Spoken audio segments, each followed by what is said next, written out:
A devastating crash and a region reeling from the number of lives lost in a construction zone on the Baltimore Beltway. Hello, everybody. I'm Denise Koch. And I'm Vic Carter. Welcome to those of you watching on CBS News Baltimore and on WJZ-TV. The crash happened just before 1 o'clock yesterday on the inner loop of I-695 near exit 17 at Security Boulevard. Today, we're learning the names of 6 workers who never made it home to their families. We have live team coverage. Avajoy Burnett is taking a look at what is being done to try and keep workers safe on busy roads. But we begin with WJZ investigator Mike Helgren, who has new details about yesterday's crash and more about the victims. Mike?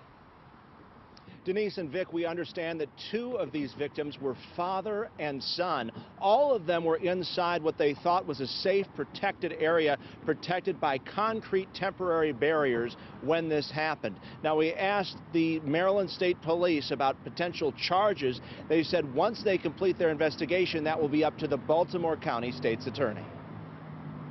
Families of the 6 construction workers who lost their lives on the Baltimore Beltway are heartbroken, with one writing on Facebook, "This is my heart, my soul, my everything." The victims are Sybil Lee DiMaggio of Glen Burnie, Jose Armando Escobar and Carlos Orlando Villatoro Escobar, both from Frederick, and Malin Simmons the 2nd and 3rd, both of Union Bridge. Simmons' family declined comment. If you see a work zone, it really is imperative to be extra alert, particularly when there are people outside of their vehicles working to improve our road conditions. Yes, this is a tragic, catastrophic incident that we have never seen here with the Maryland State Police. Police say this Acura clipped a Volkswagen before flipping over and hitting the construction workers who were inside the Jersey walls in the Beltway near Security Boulevard. Our investigators are looking at all contributing circumstances, including speed, aggressive driving, maybe distracted driving, and even impaired driving, to see if any of those may have been a cause of what happened yesterday. There were no workers at the crash site today, with families across Maryland mourning one of the deadliest work zone accidents in state history. Now, we have obtained video of this crash. We're looking at it. We're going to have that for you coming up all new at 5 o'clock. It really provides a view of exactly how this unfolded. We should also point out that federal investigators with the NTSB are part of this investigation. Our team coverage continues for now with Avajoy Burnett. She is live with more on these tragic work zone incidents. And Avajoy, what are you finding? Certainly this was a tragedy. Hi, Mike. Well, there are organizations that keep track of these work zone crashes, and according to the National Safety Council, thousands of people are injured in these work zones every single year. Hundreds of people lose their lives.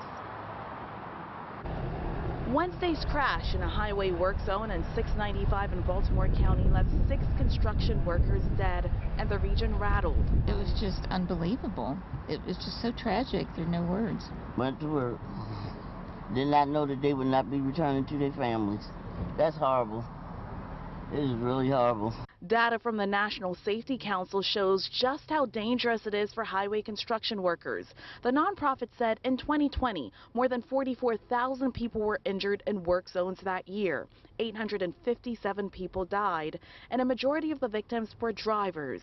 But the second highest category of fatalities were pedestrians in those work zones. When their office basically is on the side of the road, that is a very dangerous set of circumstances. Regina Ali with AAA says highway work zones are especially dangerous because of changes in travel patterns. People saying there was this involved and that involved. We'll leave that to the police to determine. But what we can't deny is that unfortunately 6 people lost their lives, not going back home to their families, working on the roads to make us all safe.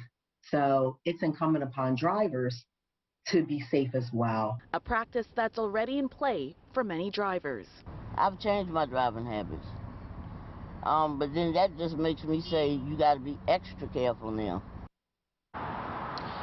And it is very important to note that Maryland State Police, they're still investigating, so a cause of this crash has not been determined. Live at 4, Avajoy Burnett for WJZ.